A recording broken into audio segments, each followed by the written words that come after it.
All right, Zig coming in on the top. Today on the show, we have Jim Coleman and Michael Wiener of the band The Children. Both Jim and Michael have an extensive history of projects that they've been a part of. For a brief glimpse into the catalog of what these two guys have done, Jim is a member of the band Cop Shoot Cop and has scored a plethora of Beth B. films. Michael is an actor, musician, composer. Michael is also a performance curator and has held a residency at Dixon Theater for the last 20 years. And that's just scratching the surface on what these guys have done. The Children have a new album out. It's called A Sudden Craving. It's available March 8th on all streaming platforms. We're going to listen to a tune. This is Smothered Traces off the album A Sudden Craving, The Children.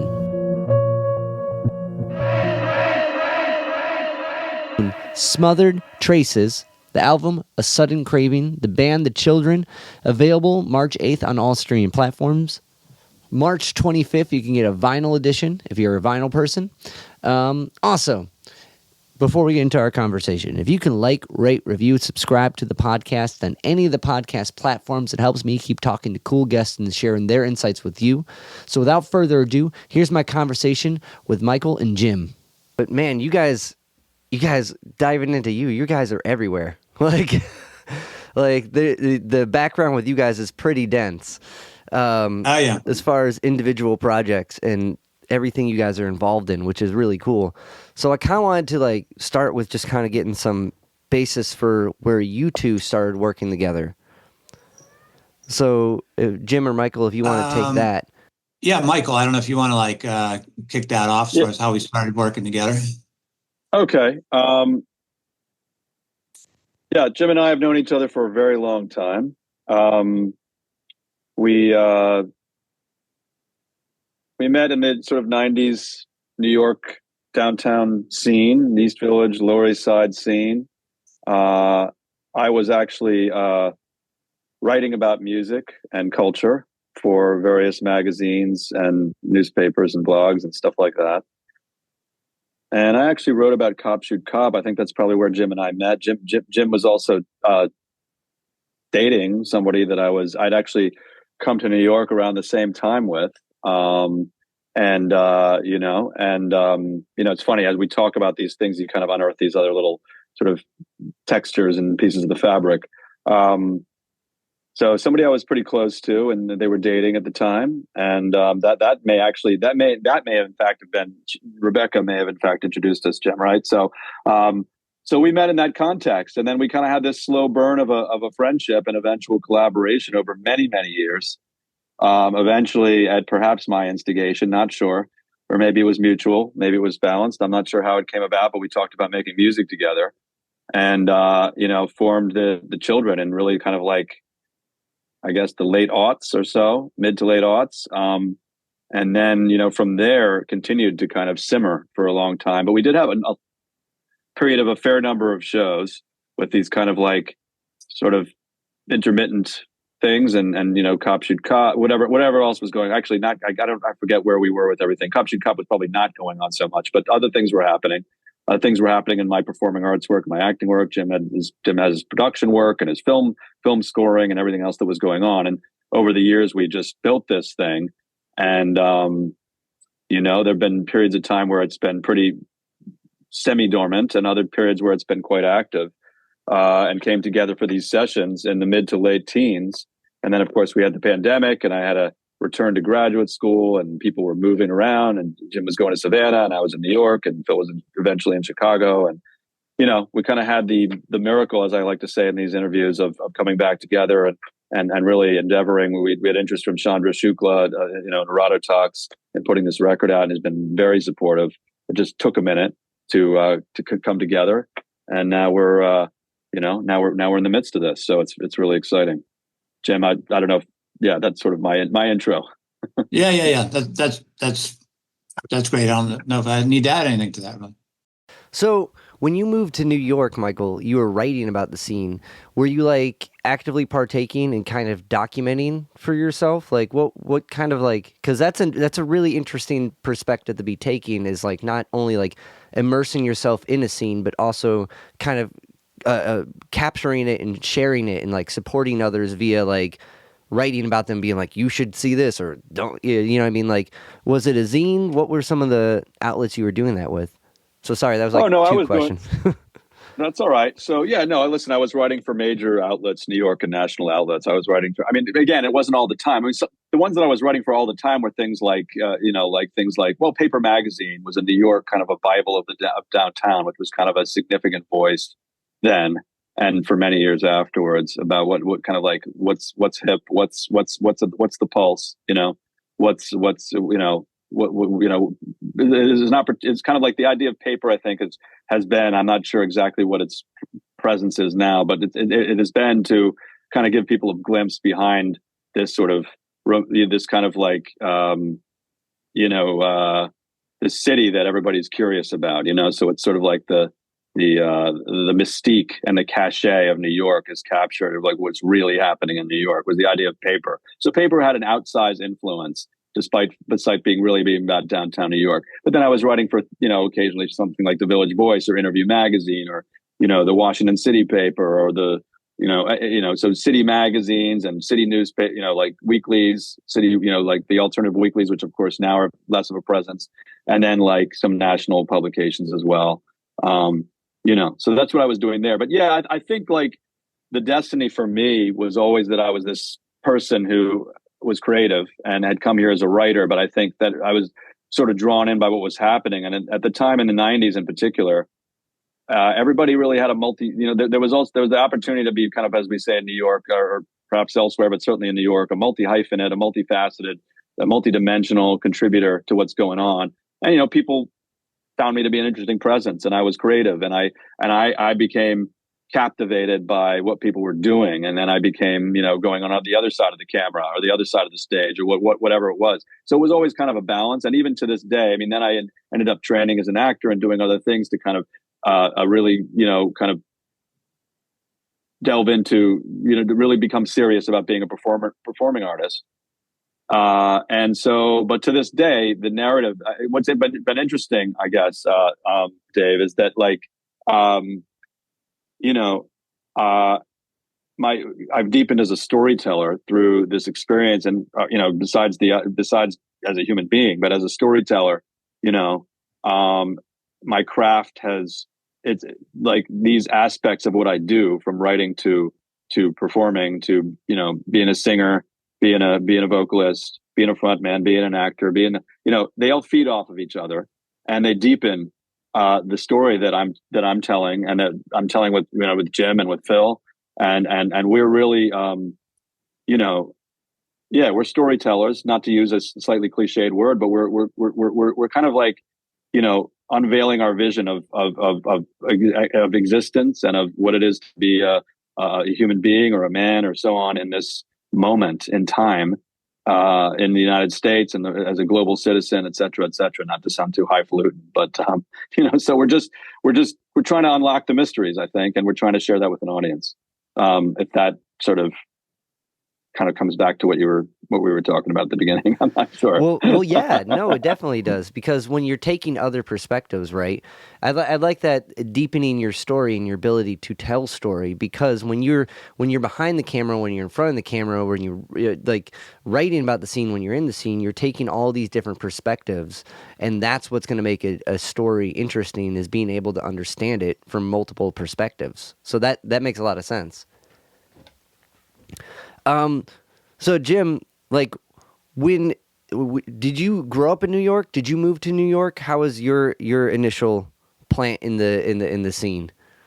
Yeah, so I grew up all over the Northeast. I moved basically every like 3 years, I think.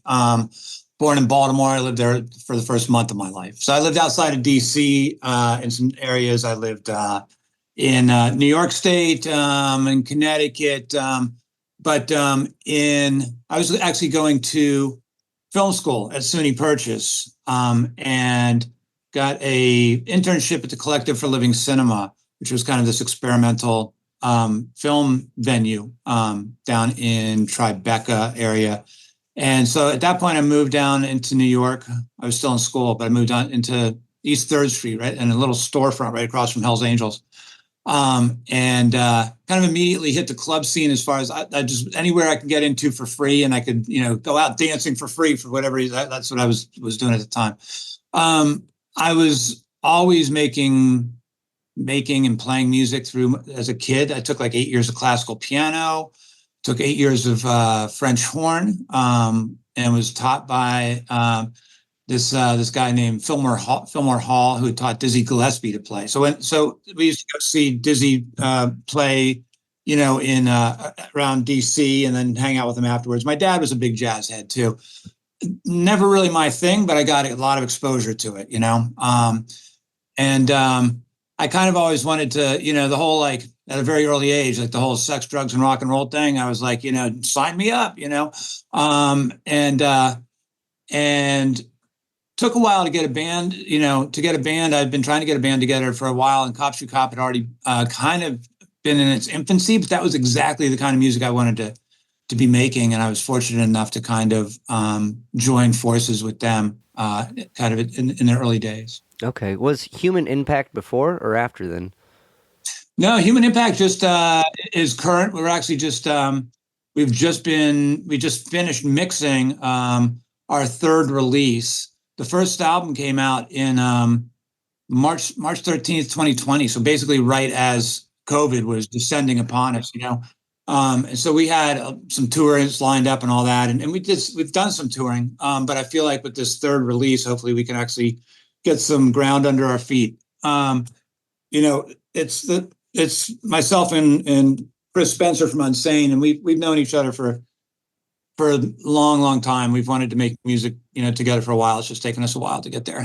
So to kind of unpin, like, being around Dizzy Gillespie, even though jazz wasn't your thing, like, there's got to be some of the genius that is, like, kind of shown through. Did you find yourself I guess that experience, have you found yourself, like, reflecting or sharing those influences on what you do now somehow?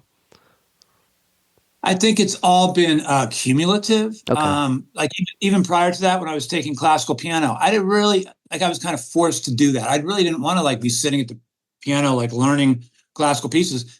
I wanted to be sitting at the piano, kind of making up my own stuff, creating my own world, but having that foundational, those, more traditional training has, fed into what I do now. Being exposed to the world of jazz, it all affects and informs and kind of fuels, who I am and what I do. So, no, that's awesome. Well, I guess that brings up one point with I want to hear both your perspectives on it, is like improv and like how quintessential that is to creation and kind of that like freeing of oneself, which I think only comes from like grinding your head against the maneuvers on the classical, like learning those like mechanics to eventually get to that point. But it's also kind of like a headspace that's not easy to get into. Let's So it's interesting. I'll dive in and then I'll pass it to Michael. But I think, like, it's weird. On some level, everything starts from improv, right? Everything starts from, like, well, how does this relate to this other thing, and how do they work in relation? And making music that's highly orchestrated and highly defined kind of starts as an ideation going into the real world in a way. And in fact, I feel like through time, I've learned how to make music in ways that work, right? Periodically, I've had to, like, consciously step back from there and be like, how do I explore creativity and music in ways that I don't know, right? How do I not just break the rules, but step into a different space, right? What we've done as the children has been pretty significant in that. We really start, our foundation is really improv. A lot of times we're in a room together and we're improving, and then we see, like, oh, hey, there's a sticking point there, and let's build on that. Our shows, although we integrate some of our songs into there, we go into explorative terrain that's improv based in that as well. So it's really been fertile ground for us. So it comes from a moment, and then you guys really immerse yourself in that. So the importance of improv for the children is everything. I'd say it's Is that what I'm getting? significant. Significant. I mean, okay. I'd say it's significant. It's foundational. And with this record of Sudden Craving, like I feel like that kind of got left in a place where at times I was like, well, I'd really like to revisit that and take it to a different level of production. I got through that arc and got to the point where I'm like, hey, it's good in all its imperfections, right? So it's not really, maybe I'm not so much talking about improv, but I'm talking about like polishing, you know? So something can be like overproduced to death. Anyway, Michael, I don't know if you got anything to weigh in on that. Yeah, but no, Jim has distilled it well. I think that yeah, it's just funny when you were just finishing that thought, Jim. I was just thinking about the create, an idea of creative tension. So I think that if I may say so, Jim, that one of the sort of thrills of the project, which is it's so interesting because as I said, it's been gestating for such a long time. We've been in and out doing sporadic, doing different things, but then coming back, and each time we kind of come back to it with I would say with more gravity and more sort of a certain level of engagement and understanding. But I think there's a creative tension to that too, Jim. And I wonder whether, like with the improvisation, I know that there were times where we were all sort of frustrated with the creative process in terms of being excited, but not kind of things not manifesting in certain ways and not having the time or the energy or whatever it was. But then I think there was a moment right before these sessions. Maybe it's like, I don't know, 6 years before the pandemic or something like that, like somewhere in the teens. I remember you saying, like, we were trying to find time to do shows or having trouble doing that. And you're like, well, let's explore this improvisationally more. And I think it unlocked something because I think there was a perfectionism. I think, Jim is kind of call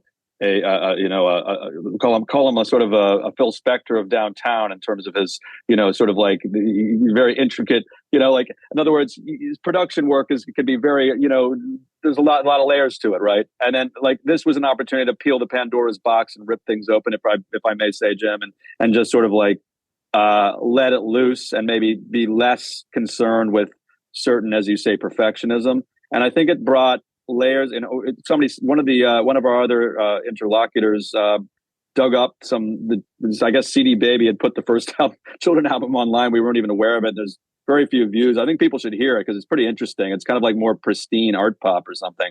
But it's I feel like we've found a kind of earthiness and a grit and a nuance to this music by being more improvisational, as Jim says, both in our shows and in the studio and in a writing process, which again it begins, as Jim sagely said, with everything begins with improvisation. And then the question is, what Jim was using this idea of the foundational aspects of the music. What do you bring to it to then add to then how are you going to refine that improvisation? I had some classical musical experience as when I was younger. I revisited the piano a little bit during the pandemic, online and doing some lessons online. But I'm trained as an actor. I'm trained as my music has kind of come in the trenches, especially with Phil and Jim. And so how do you refine that, and at what point do you let go, as Jim says, in the studio, and you say, hey, this is I like where this is. We don't need to tie all the loose ends. So to me, it's this arc between improvisation and refinement from that improvisation that kind of lends, and even through the layers of the live shows and what they give us there, as Jim said, we go in and out of improv and songs. So this is what adds layers to the music. If that sort of brings home what you were talking about, Jim.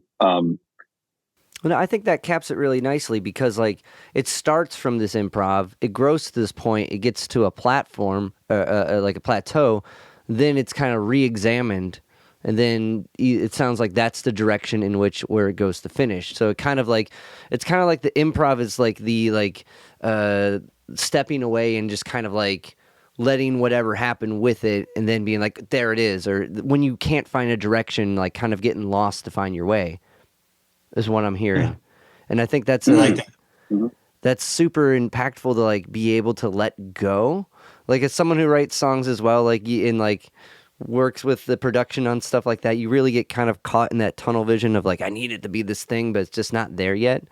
So I guess like for using other skill sets like acting, do you find that it's easier to let go of that type of thing, or like, or kind of like composing for someone else's vision?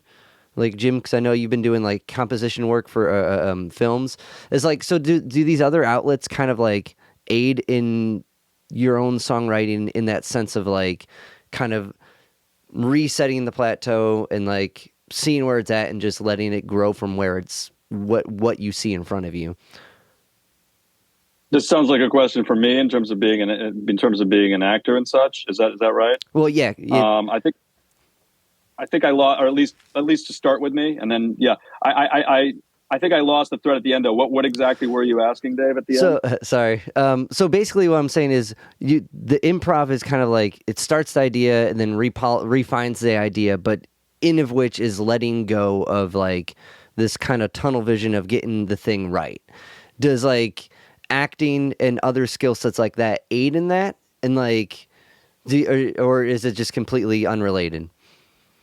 I would bring that back to what I was talking about at the beginning about being a multi-dimensional performing artist and storyteller. I think they aid. I think they feed off of each other, and they kind of unlock each other. A lot of actors actually have a lot of trouble with improvisation. Not all. When you see comedians and their kind of looseness in a film and so on and so forth, there is an element of improv and comedy that there isn't in acting in some ways. But for me, improvisation has always been part of my art making process. I think we referred to it in our bio too. You may have seen that. I think it's this idea of the creative process and not feeling. I've always been someone who does believe in revision, but who also believes in trying not to judge too much at the outset. In other words, open that, as I used that metaphor of Pandora's box before, open the box, let it ripple, let it reverberate, see where it goes. You can always pull the lines in a little tighter as you pull the skein of the story, the thread of the story in a little more tightly as you go along, and you can sort of tease out the sort of filaments or the elements that you want to highlight, and so you start with a very open mindset with each other, with Jim, me, and Phil, and in the rehearsal and the exploration and the jam, and then you kind of you come back, you look at it again. Now you're tinkering with the lyrics so it fits. I'm a writer. I'm somebody who language is very important to. So it's like you're adjusting these little words, and suddenly you find these. I think you might have been both alluding to this, but you find these unexpected wrinkles that are, wow, wait, how did this come into the narrative? Like suddenly, like you see that there was something there that you just didn't need it to be under a microscope. It was just going to emerge. So maybe to your point, I don't know if Jim has something to add to that. Yeah, I think that there's two, like in the kind of framework we're talking about, I was like kind of looking at two challenges that come up, right? And it's rigidity and fear, right? Like I can't be too invested in like what I think something should be, right? I can enter the process with that. But if something's maybe not working, right? It's like, okay, I got to stay flexible and like, okay, maybe I should put that aside. Maybe there's something there that's like, great. And I'm just not allowing myself to see it. Right. And the fear thing is like, I've got to be like, okay, trying stuff and failing, making a fool out of myself sometimes, I just can't be, so I don't know. I can't be too invested in presumptions, so I think like, the antithesis to that is like open-mindedness and courage/love, right? If I approach things like that, the world opens up. It's interesting because like with this album, kind of coming from that, it really flows together very nicely. So even though we're kind of been talking about improv, where these ideas come from, and like how the refining, how to like kind of step away in, because there is a fear of letting go. Like, yeah, and like I at least I find there's a fear in letting go, and like I find that to kind of just let it be what it is, especially when you're like this part of it, it's your expression, it's part of who you are, it's part of the story you're trying to tell, it's part, you know what I mean, like, so there's this like value of this is part of me, it has to be this thing. So like I think that was really what you said, very wise words. I think though with that, right, it's like through time, I think partly with aging and a bunch of other things in life, I think early in my life I might have had more ego attachment to my creativity. And it comes up, but it comes up here and there, but it's diminished a lot, right? So I feel like less and less it's something that I'm doing, and more it's something that I'm participating in, which is kind of like it's a gift rather than like this kind of like I'm carving this out. If that makes sense. No, that totally makes sense. So I guess kind of the sidestep to the album itself, it's very well done. And it's a beautiful mix of how everything kind of flows together. And like, I feel like there's an arching narrative that I can't quite grasp.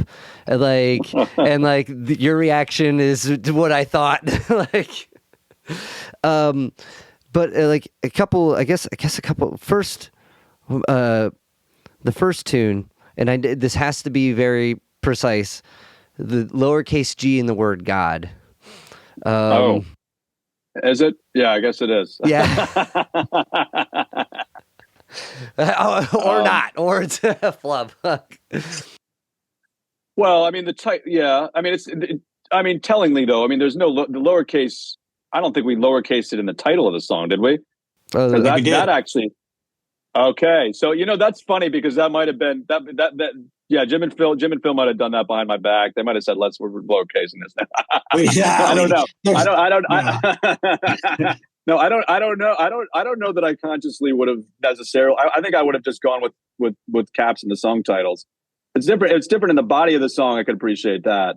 I mean, listen, I think we have. You may know, if I might just jump in here. You may or may not know that I'm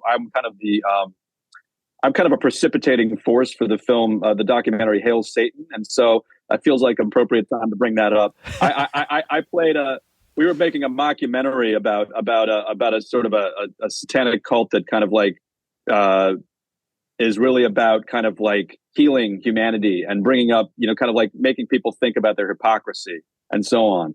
And it became a kind of a movement.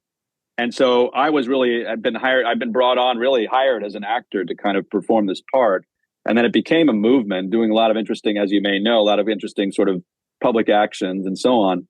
And years later, I heard that this documentarian who, she's done a lot of stuff and she's out there making movies, had made a movie about the thing, and it premiered at Sundance, and it became this whole thing, and became Magnolia Pictures released it, and it became a whole thing.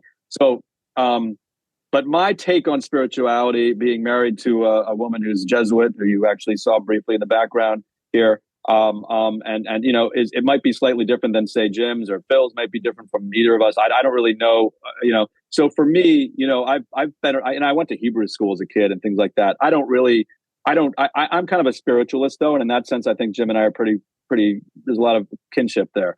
I'm not a big organized religion guy, but I am in a marriage that does have an element of organized religion in it, and I'm totally fine with that. I guess this is a way of bringing up the idea of heterodoxy and the idea that I think the children are also about not being necessarily super partisan or super any one thing or super ideologically, uniform, but in fact, being humble and being open to dialogue and being the idea that we all have something to offer. And I don't really hang out with one kind of person, or need everybody to adhere to my ideology. I'd rather see an open-ended thing. I know I'm kind of extending this metaphor a little bit, but just suffice to say that for me, God could be, I don't know what God is. God could be lots of things. So for me, the children are meant to kind of rip the envelope open. I know you were asking about the themes. We call it a sudden craving. We're talking about like following your impulses and unlocking the primal and just kind of,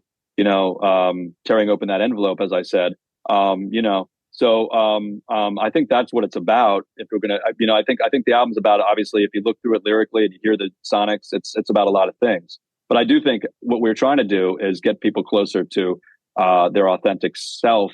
Again, sounds a little, little goofy, but like trying to get tap into the core and the darkness and the light there, and not be afraid of what emerges. We talked about emergence earlier in this conversation, so I'm sure Jim has something to add to that. But that's my stab.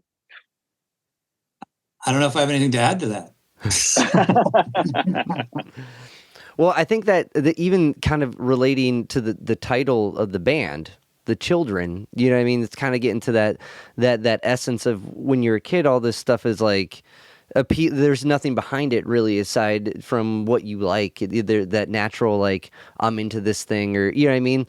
Most kids kind of have like a pure view on things when it's not like contaminated with other kids' insights or societal, like, trying to sell stuff to kids. But when you're like young and just really into a thing, or really inspired by a thing, or just doing a thing for no reason, you have no, so it maybe in a way it's the title, the theory, theme, like, to revert back to that.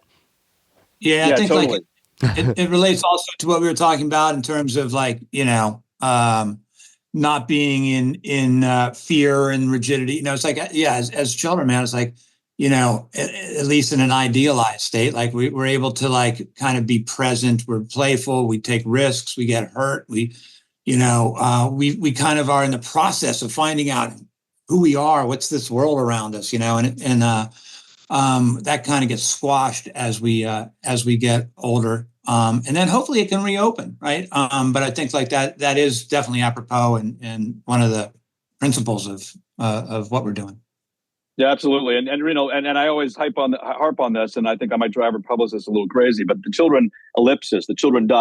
leaving room for what are the children. And to Jim's point, I think that we are, in fact, about helping people rediscover that. I would like to think, it's a pretty grand ambition, but I would like to think that this is about, like, tapping into, like I said, when I say tapping into your prime, I'm talking about childhood, right? I'm talking about, like, that time before we judge our behavior, before society, we have to, we take all these inputs and we start to reflect a little bit, maybe too much on how we're supposed to be, rather than trusting our impulses and trusting that we can all get along and all coexist and all add to each other's experience of what this mysterious life is. And I think we're really trying to dig into that a lot, and you can hear it in the sound, and you can hear it in the lyrics and everything, so.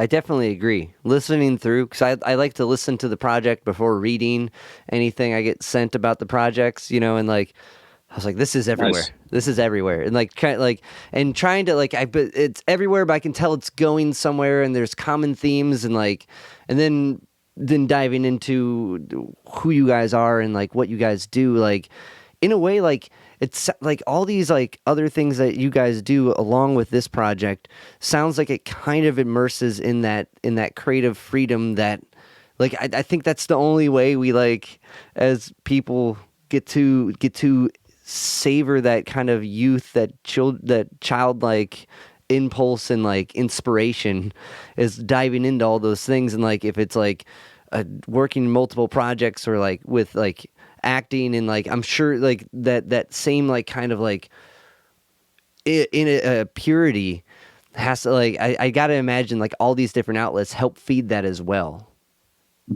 for you individuals. For sure. Yeah, for sure. It keeps life from becoming monochromatic. Sometimes when I'm in the middle of a particular project, things can get kind of monochromatic, and sometimes I think that, well, I don't want to draw, like, generalities. Sometimes I think that's, a lot of people's life experience if you're just doing, like, one job, and we're fortunate enough to have this kind of variety and this kind of, like, multicolored palette in our lives. So. I definitely agree with that. Like, it definitely made things like 2020 much more easier to have, like, 90 things you're trying to get done, like, yeah, and being like, I actually got time to do it. I just can't go to do it. That's right. Mm-hmm. Yeah. So I guess some specific questions I had about some of the tunes. I noticed with the first few, there was a kind of a similar vocal melody, and that brought, I guess, in my mind, and maybe we've already answered this, like, was it kind of like referring to itself, or were these songs written at different times, and like that's why they're kind of like laced together in that order on the album?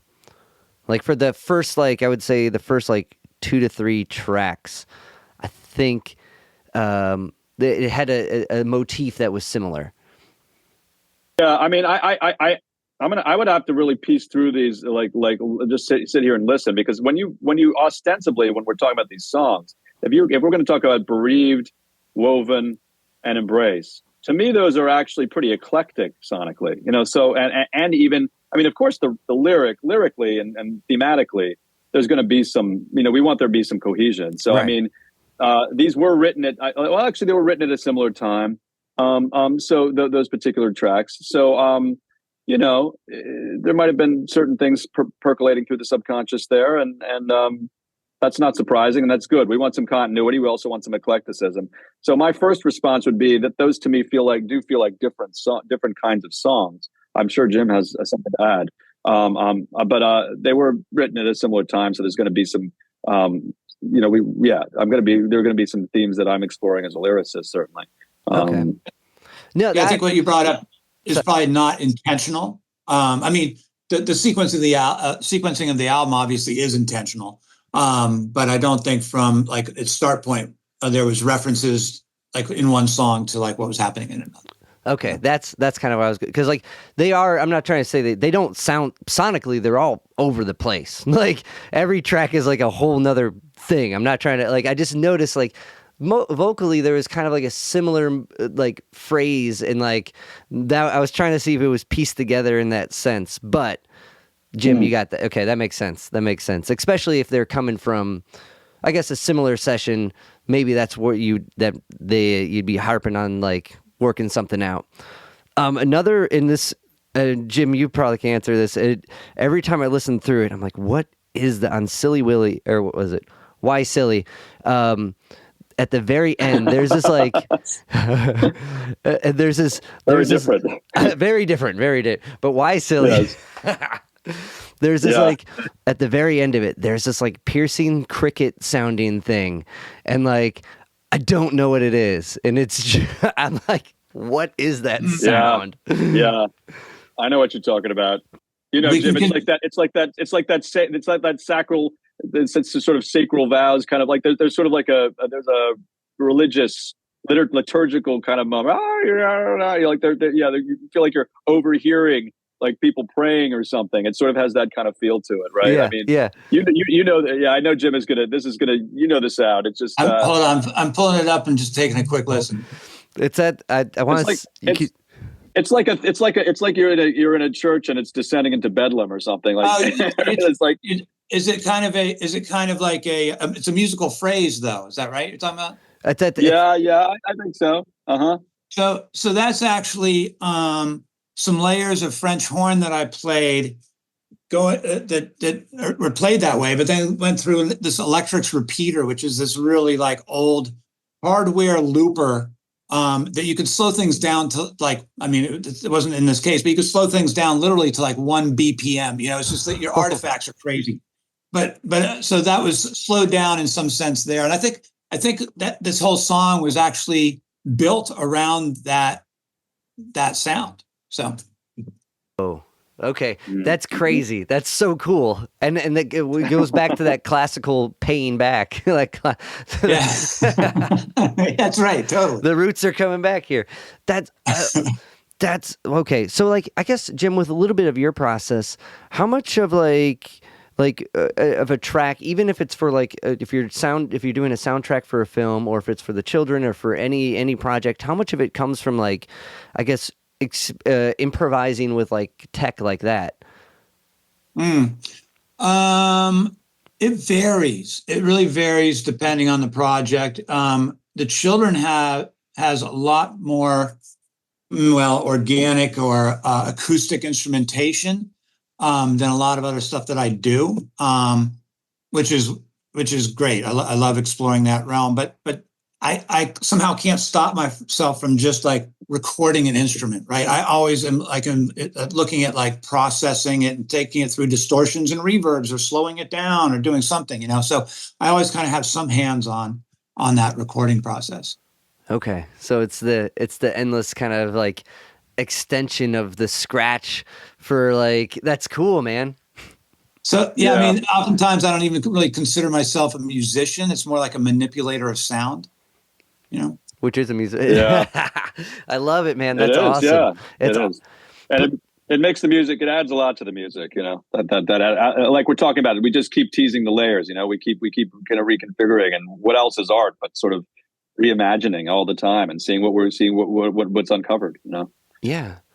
I guess when it comes to like the children working on a track, like after the initial improv and like the initial kind of like group melding, when you send it out, Jim, I'm gonna kind of guess that it gets boiled down to you and you add some more to it and then send it to everyone else.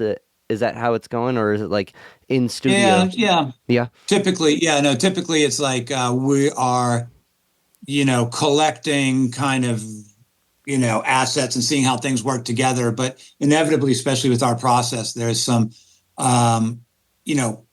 post session kind of decisions, editing, there's a lot of that goes on for sure. Yeah. Okay. And like, as far as that process goes, like, is it when you send it out, like, are you finding like having the dial back with some of the experimentation stuff like that? Or like, because I'm thinking in my head, like when I bring something to my group, they'll be like, well, it's pretty cool. It's kind of crazy. We'll try it. And then like, and then eventually, yeah, that's actually a good idea. like, no, and I have that with other stuff as well. Somehow with what we do, it's Michael, correct me if I'm wrong, but it seems like it's pretty well received. I mean, it's not like, I know there's some back and forth sometimes and some, some of that, but there's a level of trust and acceptance, I feel like, in this process. Every project I do has trust and acceptance for sure. But I don't feel like there's that much back and forth with what we're doing. Yeah, I think that's right. I mean, there might be a certain level of respect or sort of, everybody has maybe in some ways unspoken roles. So it's like there might be a certain level of respect to Jim's, as I said earlier, work as a producer. And and I'm learning about music. I'm learning about art making and music making every time we work on something. I learned a lot about music from these two, and even from this conversation. So for me, I come in with humility, and I come in with knowing that I'm a part of a puzzle. That the sort of the whole is much greater than the sum of its parts, with the three of us in particular, and along with our collaborators we bring in. So, yeah. I mean, I think the thing is what Jim is doing is pretty authentic to what we find from that first improvisation that we were all talking about earlier.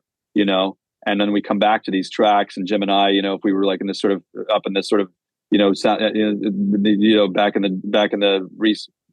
in the day, or I don't want to say back in the day, it wasn't that long ago, but back in the attic with his house in New Jersey, or situations like that, where we kind of have this intimate space to kind of work through things together. So it feels like Jim is translating what we built, what we kind of unlocked, and we kind of trust that process, and then we just keep coming back to it. Jim may ask, may ask for my feedback or whatever, but we just kind of keep kind of refining it together in a way. And when we might come back to the studio and do another session, layer a vocal or whatever, what have you, we'll see how we do next time we do that. We haven't done that in a long time, but like, this is, relatively, this material's been around for a minute, but yeah, it's a real, and it doesn't hurt that we all aesthetically, we have a lot of instincts that are really synergetic, and they're really sort of kind of cross-pollinate with each other and just feed off of each other and feel, and we have in this sort of incubatory space, this like we're in this kind of petri dish of creation, and we just kind of discover together, You know what I'm saying? And so we have, you know, our tastes in music and art and so on. There's a lot of overlap.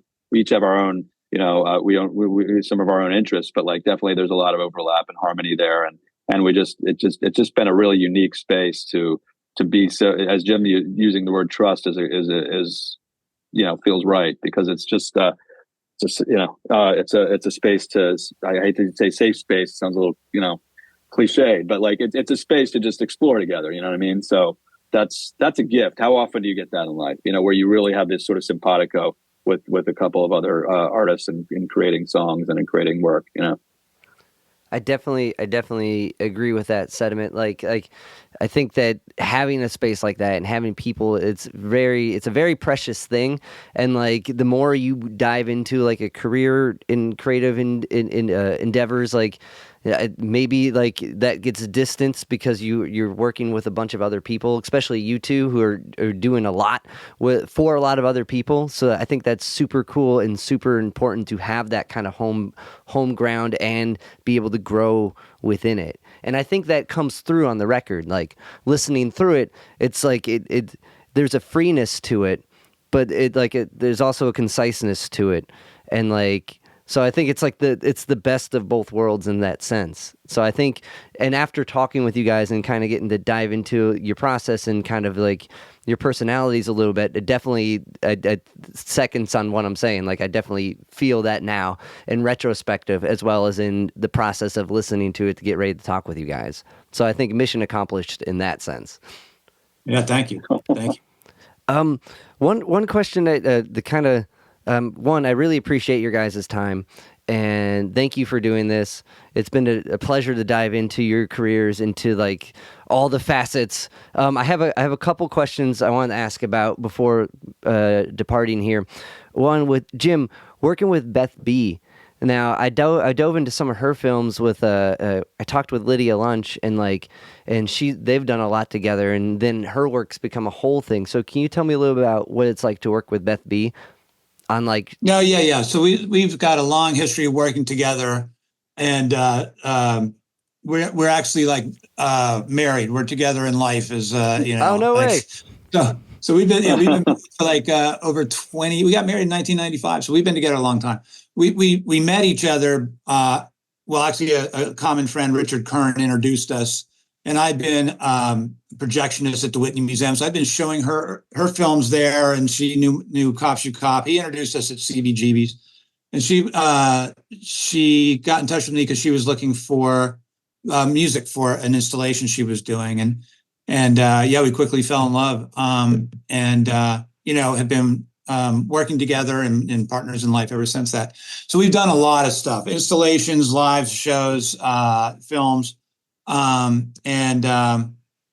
We're actually now gearing up to do something in Berlin over the summer that involves some installations of these kind of near-death experiences. She's been working on a series of short films called Glowing that are kind of, in a way, character studies of people's trauma and how they overcome that and sometimes don't. So I've been doing all the music for those and doing a lot of shooting for the video as well. So all that's getting, will be an exhibition, and some of those glowing stories we're doing as live events with some of the people involved. So that'll be live kind of theater with a lot of projection. So anyway, we continue to kind of evolve and explore and have a very kind of interesting life together that works on a lot of different levels. So, do you find that like that sense for trying to find that child purity that the children do is a kind of a arching overarching trait in your guys' relationship creatively? So it's interesting. I think so. I think that sense of exploration and expansion has been there and it is still there. As part of our journey in life, we have a daughter who's now just turned 21, and that was a whole journey unto itself. But I think for me, and probably for both of us, that's kind of like reopening awakened some of that childlike or childish in a positive sense, kind of spirit. In a way that's kind of like, I mean, it's cliche, right? But that's like kind of the greatest creative act, right? It's like, I feel like if we hadn't stepped into parenting, we would have been so work centered, so like creative work centered, which can be great, right? But it's in a little box, and it can be. And for me, that kind of just opened up life in this very expansive way. Now she's 21, like I'm kind of back in a very fertile creative time period. But it's also like, I'm not that serious about, I don't know. I'm not that serious about like, oh, what has to happen in life, in my creative life, it's back to that, like kind of getting away from ego and more about like participating in the gifts. Wise words. That's incredible. No, it's incredible. It's incredible because some artists, like when they're going through that, I have a friend who kind of went through who at first when they were having a kid they were terrified. You know what I mean? They're like, I understand. Like, so like, I think like that's solid advice for someone going through that to really hear, because like, that's a scary time, especially when you're a creative person who's doing things that aren't like kind of normally cut, to know that there's like this kind of regeneration, this like energizing of it that comes through that. And like, it kind of brings back that to, do you want to live to work or work to live thing, that we're always balancing, especially when you're creative and your whole work is everything you do. You never really stop. You don't take a day off. It follows you. Like, yep, absolutely. That's okay. So the last question I have for Michael, and like I was saying, thank you guys again so much for doing this. And to kind of piggyback off, I guess, what some of the films Beth B was working on with trauma, there was, let me pull up the actual thing. I'm sorry. Michael, you were working with, there was an article you put out on trauma, cultural, where's my notes here? Oh, no, I think you're referring cultural to my memory. work at Dartmouth. Yeah. Yeah. I think so. What's your question? So, okay. So interesting, like kind of like a neural perspective, right? Like into this, as well as someone who's been in the creative field. So like, I guess kind of diving into those studies, are those something you're seeing kind of firsthand in a way that's inspiring you to dive deeper into like, or is that something that's like, that's interesting and you know what I mean? Like, well, you're referring to the opportunity I had to return to school during the pandemic. I did an interdisciplinary program at Dartmouth College, in which I investigated topics like medical humanities and diaspora and so on through through my personal history. And I wrote research papers and I wrote creative projects, which included a research paper that you sort of referred to directly, which dealt with my father's experience as a child Holocaust survivor and how that reverberated through our family dynamic and affected, sort of impacted our relationship. I also wrote a paper that sort of drew a bit from my own, from sort of the, let's call it the multifactorial nature of disease. I talked about growing up with a mother who was a manic depressive and how that impacted me and sort of how our lives kind of were entwined and then kind of diverged. And I talk about the idea of, we coming out of the pandemic, there was a discussion about the sort of this kind of insidious, invisible pandemic, the mental health pandemic, which I think is real. And I think it's repercussive. And I think we see the after effects of the pandemic. I think people are still emerging from that. I think we have different levels of sort of anxiety and depression and just kind of reactive. I feel that people are still processing this period, which has included a pandemic. It's included a controversial, shall we say, a provocative presidency. It's included lots of different things. Of course, you could frame that from different angles depending on your ideology. But as we said here before, we're open here to ideology and dialogue. So it's sort of like, I think I try to look at it as a collective experience, and that we're all kind of trying to piece what it means to be alive together in this present moment. And I'm pretty optimistic about it in a certain way, but I think it's about really kind of looking in the mirror and looking in the mirror when you talk to people too, and trying to understand where other people are coming from. So yeah, the final piece I did was a play, which I'd be happy to share with you, about a kind of a cohort of New Yorkers confronting life and health in the wake of the pandemic. And it's just about being I think it's about the invisible threads that connect us all, and how a lot of this gets taken for granted. There's a ex-Nazi functionary and a child Holocaust survivor who come together for meals during the play, and there's these kind of surrogate parental figures. There's a therapist. There's a general practitioner who are kind of dealing with their patients. Like the practitioner might end up talking about somebody's mental health, and then the therapist might be talking about why they were feeling sick that day. So it's sort of like, it's just interesting that my idea is that, like, this kind of mind and body connection and how it impacts our experiences as human beings, and our interactions with each other. And so yeah, that's the kind of work I was digging into there.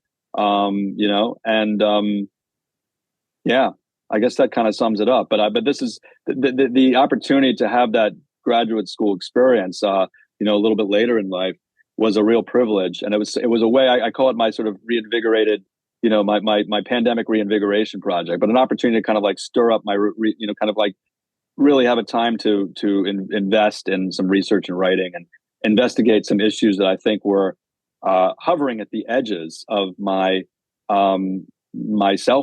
myself, and kind of achieve some catharsis and letting go. I know we've talked about all these kind of metaphors during this conversation.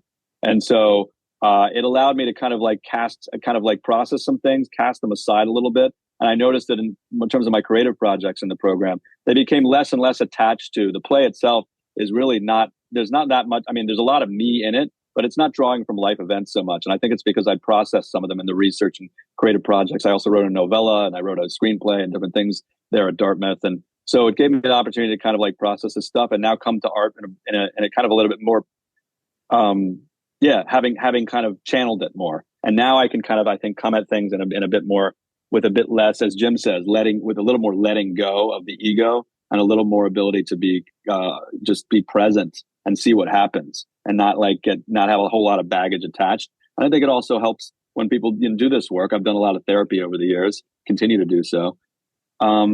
It's our responsibility to ourselves to kind of be in touch with ourselves and be a better human being, and being able to, Jim and I know that in this group we're guys who aren't afraid to confront our vulnerability. And I think it allows us to kind of go into the darker and both the dark and light places with more freedom, and really interact with each other in an authentic way. So I think that's kind of what the children, dare I say, are about. The albums, these things ripple through the work and through the album and through our work with each other.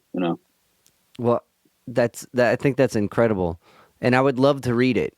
I don't know if it's read or if there's a video of it, of the play. But I guess one side question on that.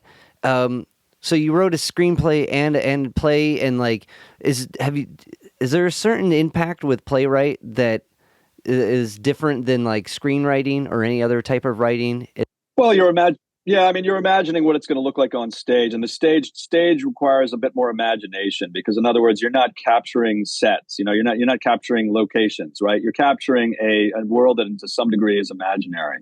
So you're kind of like manufacturing reality or something. Is that a Beth B movie? I can't remember where that. But then it's sort of a metaphor. The idea of manufacturing of reality, and it sort of I think it is a documentary. There's a documentary. Yeah, I feel like it is. And it's kind of a simulacrum, right? And so it allows you to have a little more imagination. This, I'm happy to, you can get my contact, however you want to, get access to it. There is actually a video of the stage reading at Dartmouth. There's only been one reading so far, but,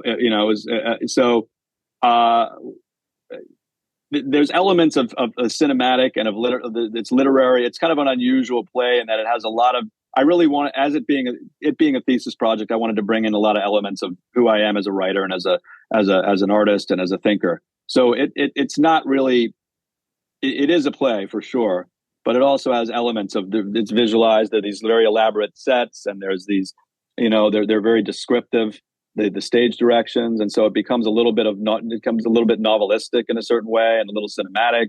So it's got a lot to it. But I think at the core of your question, that the stage is a place to unleash to kind of suspend your disbelief a little bit, and to come into it with to be able to visualize, and to allow it to kind of provoke you to visualize certain things in your head. I definitely agree with that. My girlfriend studies playwright, so we there's plays all the time, and I wanted to dive into that a little bit more for you, and I appreciate the insight. And guys, thank you so much. This has been a wonderful conversation. It's been awesome to dive into your careers, into this new record. Is there anything the Children has that we haven't talked about that you would like to plug before we kind of wrap it up here? The album's coming out, I think, March 1st. It's digitally available, and it'll be out on vinyl. You can pre-order the vinyl at that point too. It's like, I think that's available somewhere around March 25th, I believe. So yeah, that's information. Cool. Any shows or any live performances? We're talking about that. Nothing on the paper yet. So. It's gestating. We expect there'll be more. We expect there'll be more news on where we're going and what we're doing, and other releases. In fact, so we'll leave it a little mysterious, but we're definitely we're going to see what's next. Once people respond and we get a little conversation happening around the record, and see where we want to take that. So, well. Yeah. Thank you guys again so much. This has been awesome. I really appreciate it. Thank you. And